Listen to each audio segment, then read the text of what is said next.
Hello there, and welcome to today's Explainer. I'm Michelle, and today we're diving into a topic that touches the hearts and homes of so many of us, which is downsizing with grace. You know, if you're a homeowner, especially right here in Chicago or the south suburbs, living in the same home for 20, 30, or even 40 years means you've accumulated a really beautiful lifetime of belongings. But as those belongings build up so gradually over the years, they kind of become invisible to us right up until the exact moment we actually have to pack them up and move. So let's dive into this explainer and look at an incredibly practical, supportive way to navigate this whole transition. First things first, are you feeling overwhelmed by decades of belongings? Because if your answer is a resounding yes, please know that is perfectly normal. Decades of life mean decades of memories, and honestly, the sheer volume of things can feel deeply overwhelming. I want to validate that feeling for you right now. It is completely normal. However, our ultimate goal is for your next space to feel like a true, joyful breath of fresh air. We want it to be a fresh start, rather than just a heavy continuation of accumulated clutter. We really want you to feel light and excited about the future. And that brings us to a brilliantly simple strategy, the 1-year rule. It simply states that if you have not used an item in the past 12 months, it becomes a candidate for removal. Now, notice I didn't say it gets automatically tossed out, but it's genuinely questioned. This rule provides a super clear, guilt-free standard that can easily cut your packing load in half. It basically gives you absolute permission to let go without second-guessing yourself. Because the evidence is right there. If a whole year went by and you didn't need it, you almost certainly won't need it in your next chapter either. Now, the 1-year rule is incredibly helpful, but it's not rigid. There are absolutely sensible exceptions. Seasonal or cycle-used items totally get a pass. Think about your heavy winter coats, your cherished Christmas decorations, gardening tools in the autumn, or that large serving platter you really only bring out for Thanksgiving. These items are used on a cycle, not on demand, so a strict 12-month window might not capture their true value. The rule is meant to be a fair, reliable guide for you, definitely not something that creates anxiety. So, where do we actually begin? Well, the most common mistake people make is trying to tackle everything at once, which leads directly to burnout. Instead, I highly advise starting in low-emotion spaces. We're talking storage cupboards, spare rooms, garages, and basements. Why these specific areas? Simply because they hold the highest concentration of things you haven't touched in years. You know, like a box of old device cables or clothes that haven't fit in a decade. Starting here gives you some really easy wins, helping you gently build up your decluttering momentum before you have to start making the harder decisions. And speaking of pacing yourself, the moving experts at Pods recommend starting your downsizing process at least 4 to 6 weeks before your actual move. And this isn't just a casual suggestion. It is a vital boundary to protect your peace of mind. Giving yourself this 4 to 6 week buffer ensures you can work at a comfortable, thoughtful, and completely stress-free pace. It totally prevents those frantic, last-minute choices that just leave us feeling absolutely exhausted. As you work through those spaces over your 4 to 6 weeks, I highly recommend using the 4-box method. You'll designate 4 clear categories for every single item you touch: keep, donate, sell, or trash. The keep items move with you, donate goes to charity, sell is for high-value items, and trash is for what's broken or unusable.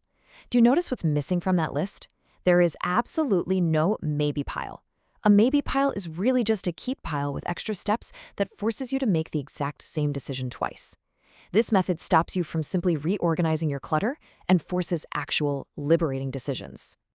Section 1. Tackling the toughest rooms: clothing and kitchens. These spaces take up a massive amount of physical room, and they usually require a bit more energy to sort through. Let's start with clothing, which is often the biggest category.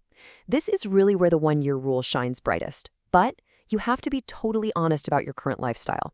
Apply the rule to all your clothing areas, not just the main wardrobe.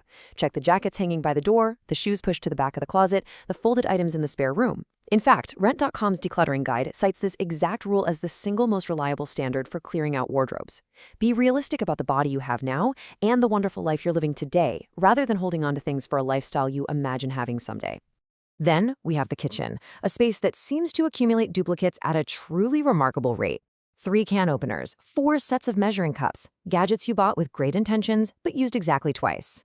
The goal here is simple. Let go of duplicates and unused kitchen gadgets. If you have 3 of something but only ever reach for your absolute favorite one, it's probably time for the other 2 to go. Remember, moving to a smaller home almost always means moving to a smaller kitchen. You really need to be realistic right now about what will actually fit and what you will genuinely use in your next chapter. Section 2. handling sentimental items. Now let's slow the pace down for a moment. When dealing with items that have genuine emotional meaning for us, things like photographs, keepsakes, letters from loved ones, that mechanical one-year rule just does not apply. These items deserve a completely separate, thoughtful, and gentle process. To help you navigate this compassionately, here are 3 practical steps to preserve your memories without feeling burdened by all the physical objects. Step 1. Keep a small, clearly defined box for your most precious sentimental items.